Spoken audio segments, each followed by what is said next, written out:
Hello, I'm back. It's the year of the cat as well, so here is another one.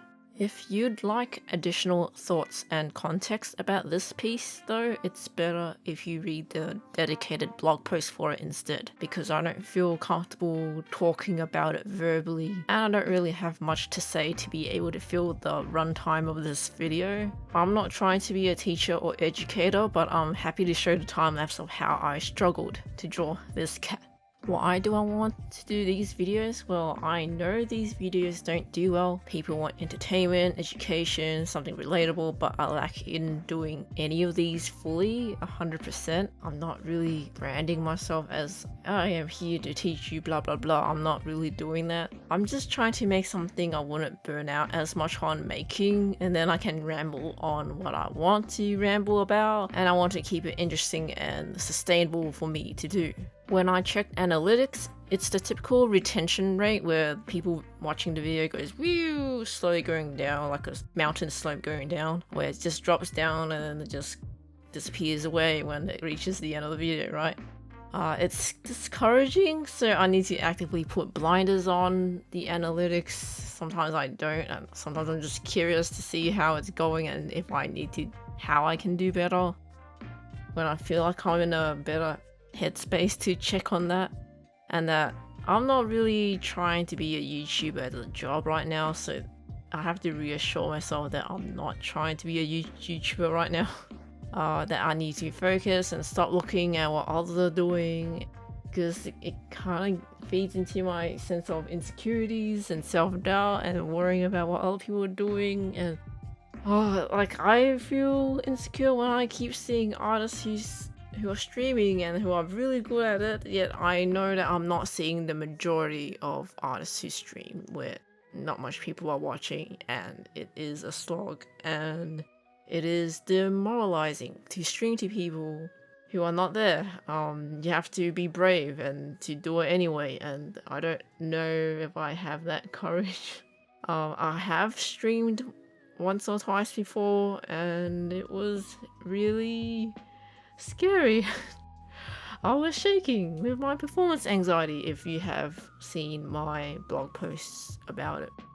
Well, it wasn't a great time, and I don't know, I just felt like, am I really enjoying this, or am I just doing it because I feel like I have to? So I don't know, from now on it might happen streaming, but I want to do it if it's something I would enjoy doing. Like if I'm on stream, I'm doing something I am enjoying, and not when I feel like I'm forced to do it, because then I'll just feel resentful for streaming at all, and that will come out on the stream unintentionally. At the moment, I'd rather share my studies and most of my art and personal learning journey at my blog instead, rather than as a video or stream it. Maybe that will change if I can make something work, I don't know.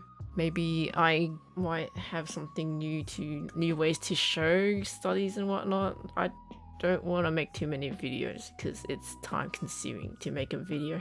Anywho, it was a pleasant surprise that I got a few comments on my main YouTube video last week, though I get more comments and much more likes on the short version of the time-lapse, which is a really faster version of it, and also since shorts works differently there with the algorithm. Likes and comments do help for engagement and for me to check if there's interest in the video, so please do like and comment if you want to. I know every YouTuber seems to say that. I'm just saying it because I feel like I should say something, but I don't know if I should keep saying it or not, if it even helps. Maybe this will be the last time. I don't know. They say you should remind people, but I don't know.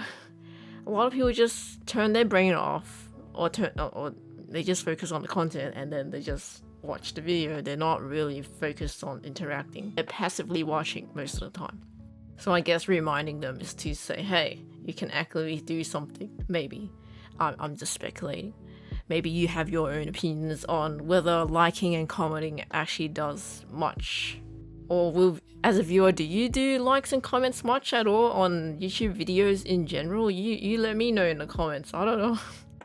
I do likes, like when I feel like this video was worth watching, I want to give a like to support someone. That's what I do. Sometimes I might do a comment if I feel like I need to say something, but yeah, that's me. How about you? I don't how do other people use YouTube? Or are you more passive like the majority of us who just lurk and just consume content? Yeah, how do you use it?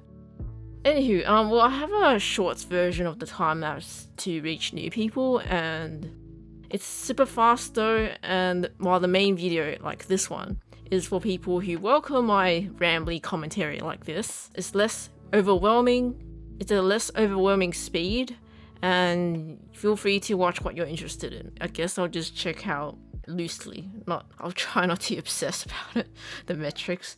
I'm just gonna loosely judge interest based on the metrics, but I'm not gonna care too much because I'm gonna do both anyway. It's good to know though, like what people will lean towards though, but at the moment I'm not gonna completely not do YouTube videos anymore and just focus on shorts, because I don't want to make short form content. I know it's fast food content, and I mean, I feel like speed paints, they're not that popular in a way because people usually just leave when they see the finished line art and they don't see the finished piece. That's what I noticed. I saw the drop off rate where, oh, I see what the finished line art looks like, I'm leaving now, and that's I'm like, oh, thanks for watching like half of the video.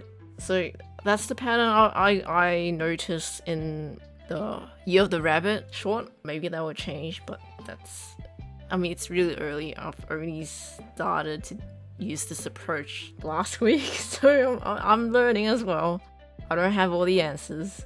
I'm sure someone else who has more like experience than I have can tell you more. I am also trying to learn from other people who post videos, but hey, people are also learning as well. I don't know, everyone's on their own path, so I am not gonna put people on pedestals either, because we're all flawed and figuring things out. Yep. Currently, YouTube is a means for me to share what I'm doing with people, and it's definitely not for everyone. I personally prefer a slower speed paint. I don't have the time, large computer space, and patience to do and edit down real-time recordings, so speed paints will have to do. I know a bunch of people prefer slow and real-time recordings, but it's really time-consuming to edit down and to have it on your computer, and I can't. It's too much work. It really becomes a full-time job, and I can't make YouTube content. I'm not paid that much. This is just me doing it in my spare time. Anywho, my focus is to get better at my art skills, create what I enjoy, and share the journey, and also understand how my own autistic brain and energy levels work, and work along with it and not against it. And it's a ongoing lifetime struggle, and I'll probably ramble about it at my blog as I figure it out. I feel like it will take a long time. It's better if it's in a blog. I articulate my thoughts better by typing and in words. So yes, so I am doing this so that I communicate and talk more, and I don't know if this will go anywhere.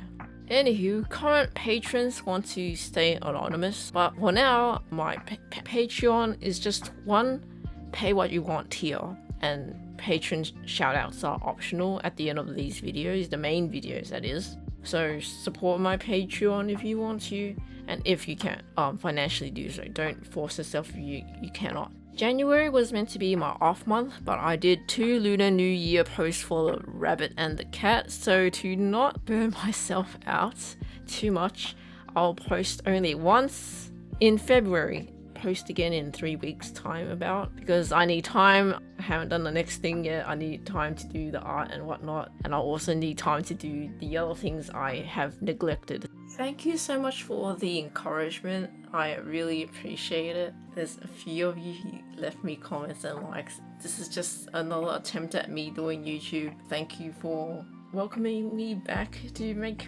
videos again, I guess. Thank you. Also, at the rate I'm going, I think a safe number of commentary rambly videos like this would be once a month. I'll see how I go. Stick to 1 video a month. I'll probably can make 2 blog posts a month happen, but I am not confident with 2 videos a month. Even making 1 video, it takes quite a bunch of time to get all the things put together, and I am trying to be realistic.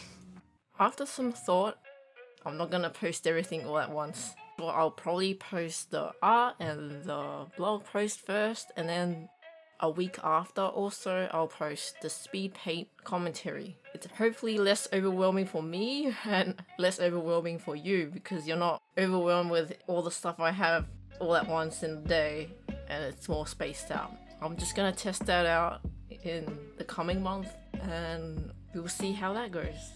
Thanks for your understanding. Anywho, stay safe. Catch you at my blog post that comes along with this video, where I ramble about something personal that I'm learning again, or maybe at the YouTube community tab if you are a subscriber on my channel, or maybe Twitter since it's still alive right now, or maybe catch you on Instagram, or maybe co-host. I am not using Mastodon. I have an account, but it's just there. Catch you in the next YouTube video. Thanks for watching.